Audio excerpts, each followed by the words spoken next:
Hello?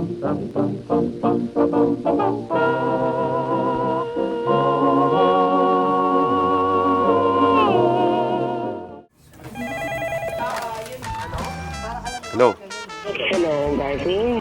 Sino? Garfield. Malamang hindi na maintindihan ng henerasyon ngayon ang mga pinagdaanan ng kanilang mga magulang.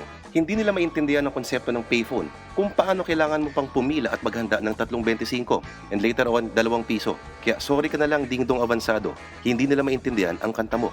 Hindi rin nila maintindihan ang konsepto ng party line at ng phone pal. Hello? Hello, Garfield. Ang telepono ang isa sa mga imbensyon bumago sa takbo ng kasaysayan. Boses sa boses, wire lang ang kumukonekta. Wala nang mas pribado pa sa usapan ng dalawang tao sa telepono. At mas lalo na ngayon, sa panahong bawat bata yata ay pinanganak na may kasamang cellphone. Kaya naman pag nakinig ka sa usapan ng mga tao sa telepono, wala ring pinagkaiba ito sa pamboboso. Hello? Hello, Garfield.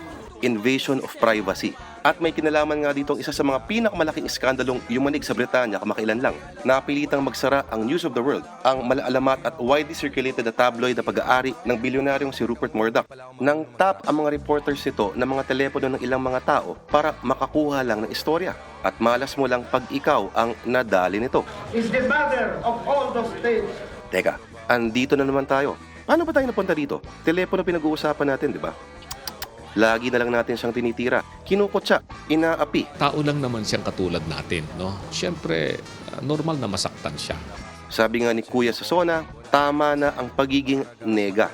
Tuldukan na po natin ang pagiging utak alimango. Kaya Ate Glo, get well soon.